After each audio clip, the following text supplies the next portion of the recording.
I'm Rod Serling. You're listening to the 0 Hour. Rest your eyes.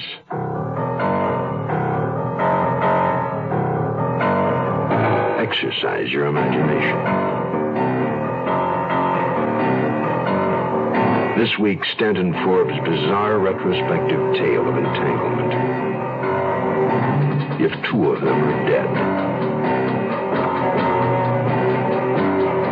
Starring Earl Hillerman,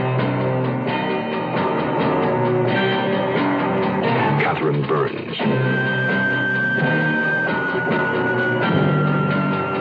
and Nina Foch as Sister Love. In Elliot Lewis's production of The 0 Hour.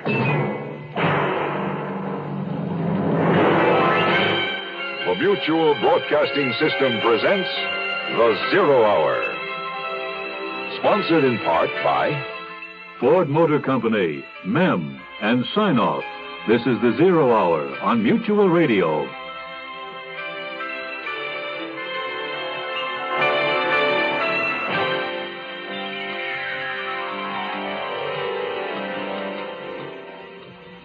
The Depression of the 1930s. A time of hopelessness, a time of fear. Fear, an unfortunate catalyst. One likely to bring more of the same for Dorcas Kimball. Dorcas Kimball. She waits in a dark cyclone cellar, clinging to the only security she has left in the world. A small bag of gold coins. Alone and frightened, ready to strike down Joe John Plunkett, the very man who could be her only hope of escape. The conclusion of If Two of Them Are Dead follows after this word. A professor of psychology revealing the complexities of man's behavior. A student drinking in this knowledge and expanding her world.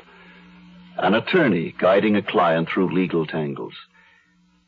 What do these people have in common? They were all born with cerebral palsy. And the professor, the student, the attorney, and the messenger and the clerk as well have all proven one important thing.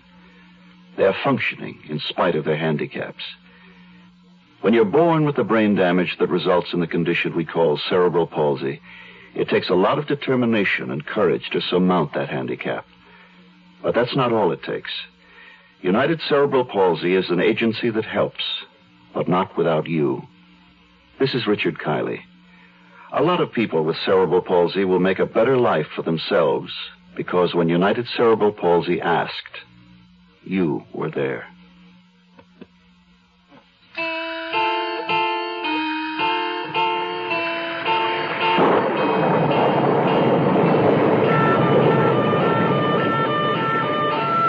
Poor Dorcas. You poor little girl. Ever since I showed up, I've been cursing my own bad luck. Then while I was standing there on the cellar steps, in the pitch dark, it first occurred to me, her luck wasn't all that much to speak of either. Hell, she'd met me, the Friday the 13th of humanity.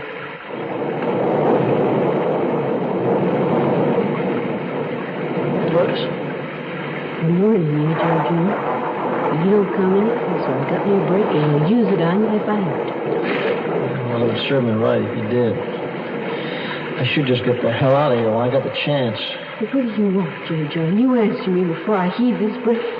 I'm not after that money of yours, if that's what you're thinking. And what'd you come down here after me for?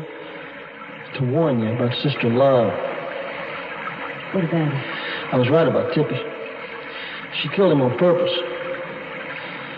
She must have some kind of poison, and she put it in Tippy's food last night. What? Just because he barked at her? No, she hated it. But that's not the reason she poisoned it. Why'd you do it then? Because she's got plans. And we just don't figure on them. At least not the way she told us we were going to. You just not going to play like that, No, she's sure not. It's funny. I never really believed it anyway. I mean, it wasn't like my money from Great Aunt Nadine. But I knew what it felt like to hold it in my hand, and I could think about it, spending it whenever I wanted. Well, it's not just the money, Dorcas. Sister Love is evil. I mean, She's liable to do anything.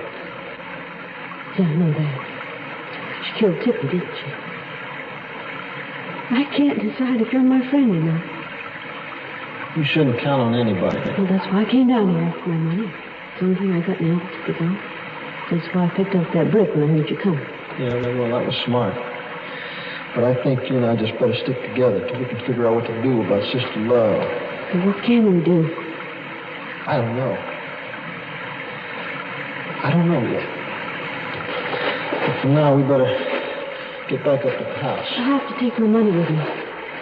I don't want to have to come down here anymore. Yeah, well, hang on to it. You may need it. Joe John? Yeah? I could have hit you with that brick. I just couldn't have done it. Don't mind about that. Come on, let's go.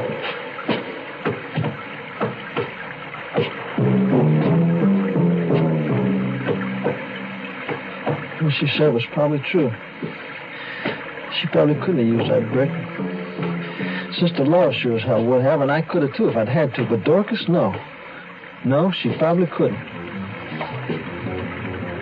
And maybe that made her worth saving. Only what could I do to save her? And why not just save Joe John Plunkett? I mean, even an old piece of driftwood has its uses. And who knows, maybe the next jump I made off some freight train might mean good luck. Well, this one had sure been bad luck. Bad luck in spades. There'd been some good luck along the line, I still remember. Like San Angelo, Bessie Sproul. First, that had looked like I struck out again, too. Hopping down off that freight to find the only car on the road was this old girl's jalopy. Stopped dead with a tire flutter and my bankroll. Mister, look, I know fixing a flat for an old broad like me is something you could live without, but I'll give you a lift into town in exchange. And if you've got the time to spare, you're welcome to take supper with my old man and me. I know my way around the kitchen pretty good. That turned out to be an understatement. For the next 6 weeks, I never ate so good. It turned out Bessie's old man was laid up with a bum back, and Bessie needed somebody to help her run this miniature golf course until he got better. I guess maybe that was the sweetest 6 weeks of my life. What made me think of it now, I wondered. Bessie Sproul and her old man in San Angelo were a long way from Sister Love fixing a pitcher of lemonade in Dorcas Kimball's kitchen. And that was a question to put my mind to when I got inside the house. Now, why had Sister Love turned domestic all of a sudden? She didn't know her way around the kitchen, as far as I knew. Maybe little Tippy knew better. And I thought some about that. Lemonade, huh? Amen.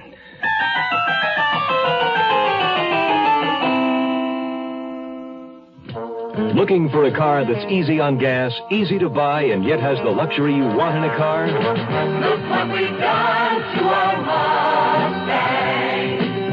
Look what we've done to that car.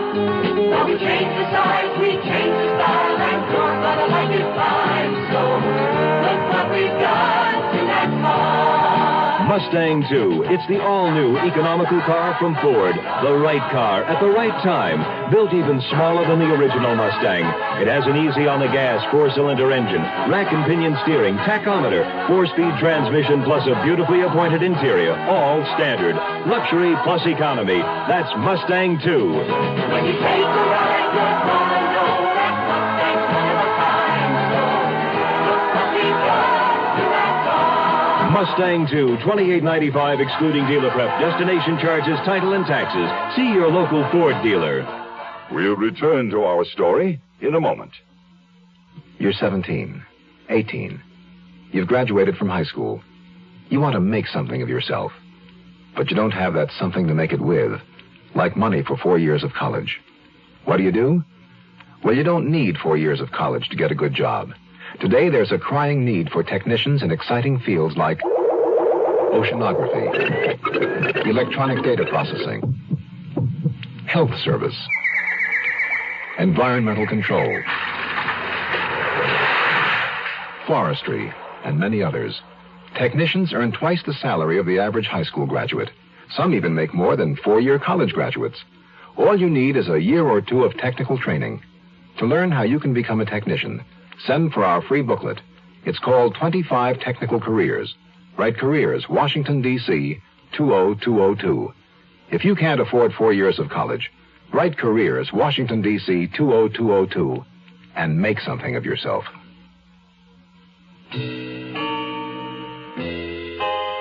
It was spooky the way the two of them just sort of stared at each other without talking. She kept stirring the lemonade, and he just looked at her, right at her. And not like he was thinking she was real beautiful, either. You keep stirring that, you're going to wear that spoon out. I was thirsty, and I wasn't going to wait forever. Whatever you and Dorcas were doing outside took you long enough. Dorcas, you better go get out of those wet clothes. She's been standing out by Tippy's grave in the rain. Sentimental foolishness over a dog. Well, it's done, except for the sugar. We can all have some in a moment. I didn't dare take my eyes off Sister Laura's hands.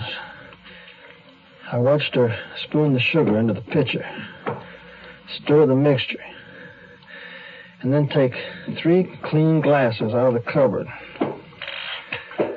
2 of them, I felt sure, were going to end up containing something a little more potent than lemonade. The rain's stopping. I'm glad. Tippy never liked being out in the rain. Oh, God. Can't you forget that dog? I'll never forget that dog. Here, I'll pour the lemonade. No, it isn't quite chilled enough. I'll just set it in the icebox for now. We'll have it a little later.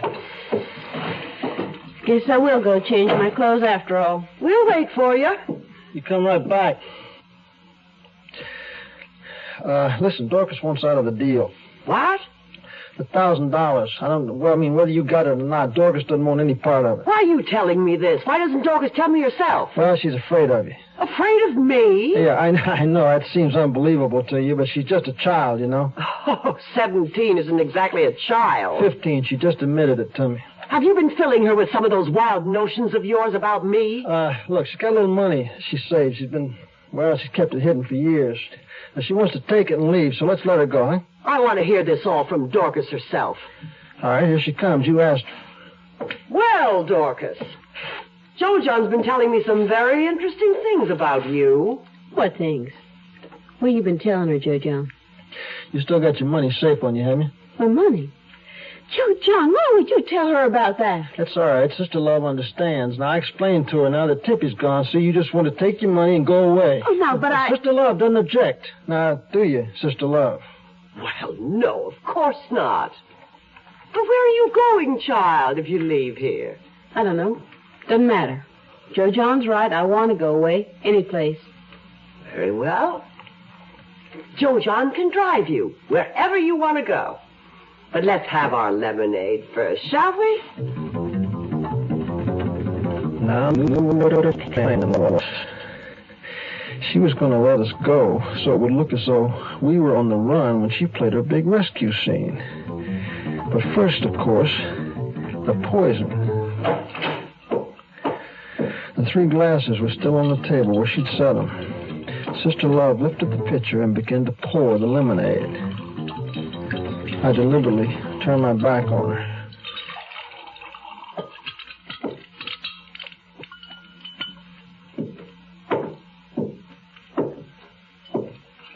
I have to wash my hands.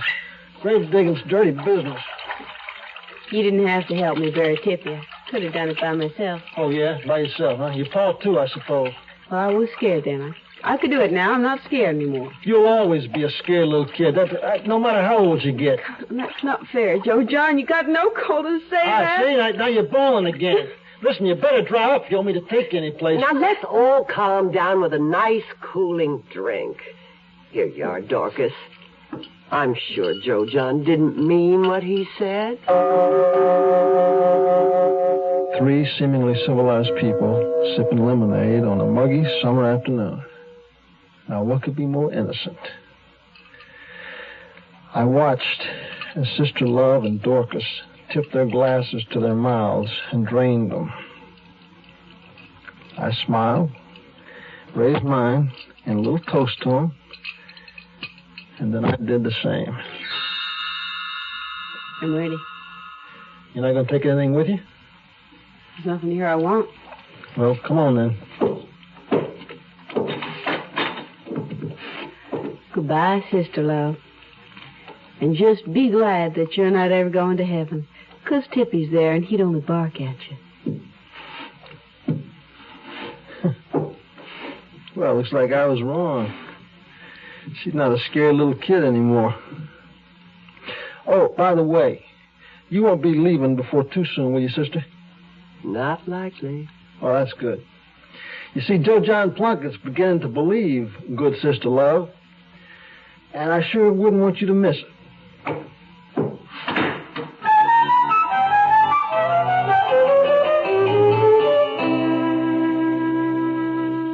Hi, I'm Santa Claus's wife.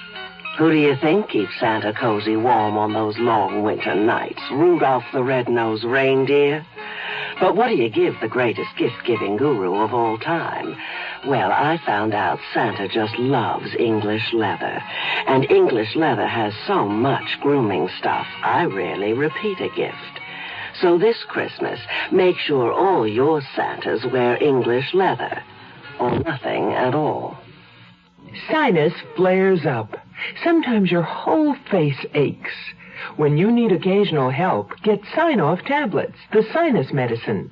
Sign-Off works with a full dose of pure aspirin for sinus headache, plus a sinus drainer for congestion. That's how Sign-Off helps sinus pain while you drain. Remember, for best relief and safety, take Sign-Off only as directed. Sineoff. The sinus medicine in the bright red box.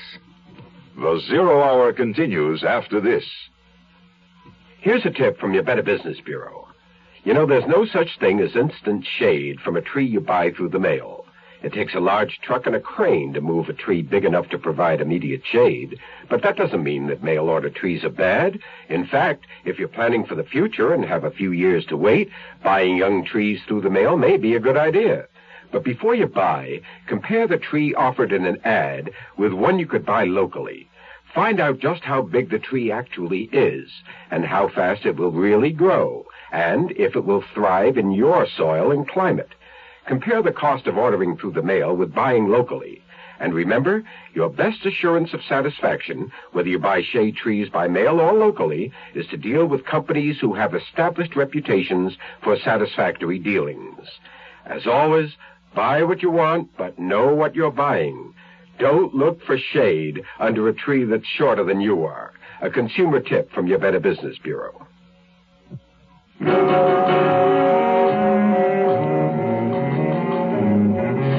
think the kid would ask where I was taking her. I mean, even if I didn't have the answer. Well, I guess it doesn't matter to her. Just so long as it's away from here. Well, that's the way I figured, too. I could see the house getting smaller and smaller in the rearview mirror. A wooden Uncle Sam in the yard and one arm raised in a farewell salute. The miniature painted windmills marching away into the distance reminded me of something, another time, another place. That sweet 6 weeks in St. Angelo. Yeah. Bessie Sproul and her old man and their miniature golf course.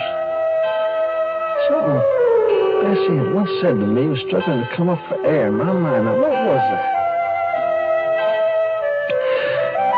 It was one of those soft summer nights. There were a few players still on the course. A couple of young lovers on about the 9th hole. Oh, they weren't in any hurry to finish their game. And a large, laughing family group just coming up on the 18th. I was the one with the miniature windmill that you had to hit the ball through. Kind of a little fairyland it is, where people come to be together and be happy. Yeah. That's what it looks like, all right. That little brook running through it and those little elves' houses, all those twinkling lights. A magic kingdom with my old man and me as the king and queen. Everybody in the kingdom acting as carefree as children. You know something, Bessie? I've even felt carefree here. Been real nice having you, Joe John. Sort of like having a son. That's the one thing we miss. It would have been nice having some kids of our own. But I guess it just wasn't in the cards. Suddenly, I knew why Bessie Sproul and San Angelo kept popping into my mind. What are we stopping for? There's a phone booth there. I want to make a call. Who to? Never mind. I'll be right back. He went to the phone booth to make a call, like he said. I thought maybe I should try and get away while I had the chance. But I couldn't drive the car. Anyway, taking the key. But trying to get away on foot just didn't make sense. He could catch me too easy. Besides, I didn't know where to go. So I just sat there in the car and waited like he told me to. Well, you're in, kid. You got it made. What are you talking about? You got your money with you, haven't you? You know I have. You got enough for a one-way ticket to St. Angelo? Yeah, it's plenty. Well, where am I going to go in San Angelo? To the Magic Kingdom, honey. To live with the king and queen.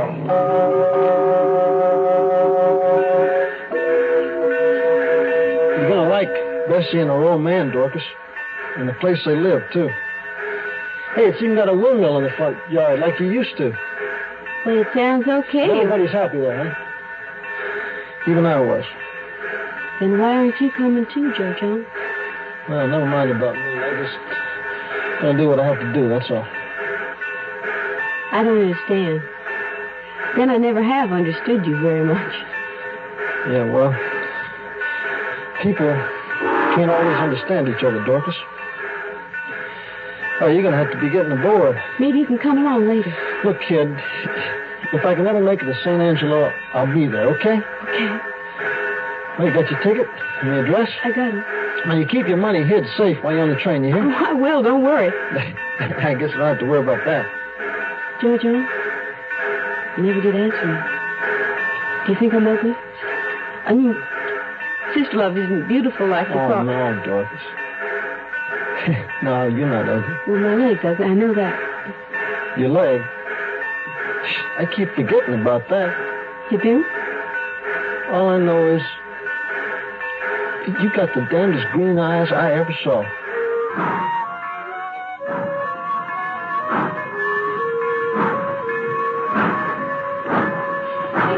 Well, it was done then.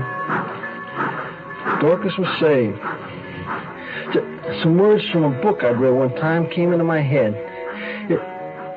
There's a far, far better thing. Hell, I don't know what they meant, but I sure felt good, I'll tell you that. I felt better than I'd felt in a long, long time. Like a big weight had just been lifted off my back. Sister Laura was still in the kitchen where she was when we left her. Standing at the sink now, draining the glass. It was a glass of water, I was pretty sure of that. My own throat felt like I'd been wandering in the desert for days. That's the trouble with lemonade, it makes you thirsty. What did you do? Well, you might say I turned the tables on you. But switch the glasses would be more accurate. Hallelujah, sister. But you couldn't have. I went to the sink to wash my hands so that I could watch you in the shaving mirror. I saw you slip a powder into two of those glasses. Oh, you weren't easy to distract. But I managed with my little play acting with Dorcas, remember? Only she wasn't play acting. But why? Because you and I have one thing in common. We'll both be better dead than alive. You and I? You and I. That's cozy, isn't it? And Dorcas, what did you do with her? Well, she's out of it. I sent her away to the safest, sanest place I could think of. She's going to have a chance now anyway. You fool. If you switched glasses, why Dorcas's? Why didn't you save yourself? Oh, I wouldn't be a noble if that's what you're thinking. But you still wouldn't understand. I only understand what you've done. Destroyed everything. Not just for me. For everybody. All those millions of souls denied Sister Love's salvation, huh? Yes. Sinners don't want to be saved. That's straight from the horse's mouth, lady. Fool. What did you use? Ergot. That stuff women take to bring on a miscarriage. It's easy to get. So what happens now? I don't know exactly. Well, we just give a little wine and fall in our graves like Tippy, huh? Sometimes see things before. Are you seeing things? My mother and father, that old bus driving down that mountain road. Only Uncle Micah and I are with them. We're sitting in the back. The bus is going fast. Too fast. You better warn them. It's going to crash. I'm trying to, but they're not paying any attention. They're just laughing and singing. Why don't you just sing along with them, sister? I can't. I don't know the song.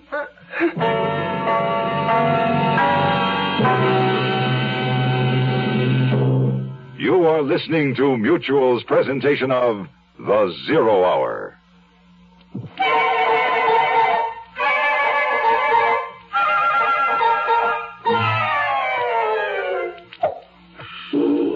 Hello, folks. This is Lawrence Welk. You can state it in a number of ways. The more you learn, the more you earn. The more you know, the higher you go. The better the scholar, the greater the dollar. It all adds up to one thing. You need a good education if you are to get to keep the good job you want. So this is to urge all you veterans, look into the educational opportunities offered by the GI Bill. You can finish high school, you can go to college, you can go to trade school, you can get on-job training. You get paid while you're in school or training, but the best part is you earn more later on. See VA Today.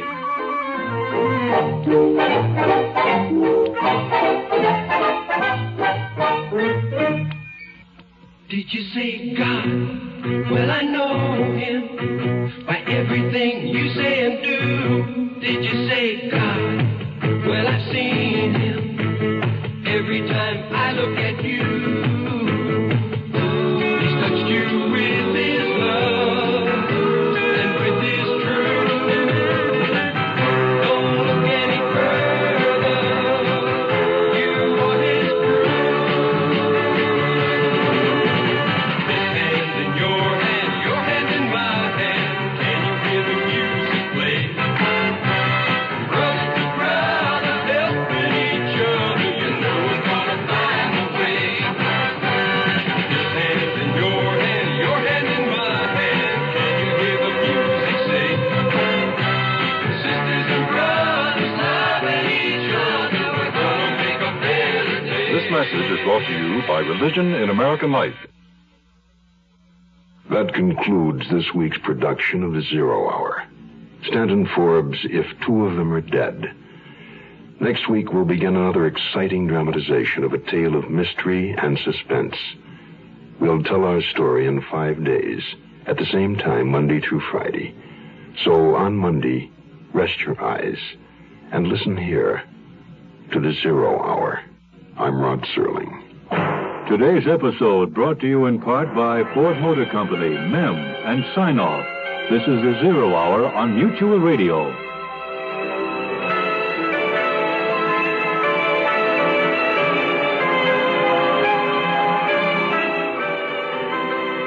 You have been listening to The Zero Hour, a presentation of the Mutual Broadcasting System in association with Hollywood Radio Theater. Heard every weekday at this time. Rod Serling is your host. Zero Hour is produced and directed by Elliott Lewis. The Hollywood Radio Theater theme was played by Ferranti and Teicher and is now available on United Artists Records and Tapes. Hugh Douglas speaking. Tune in Monday, and once again, rest your eyes and listen here to The Zero Hour. This is the Mutual Broadcasting System.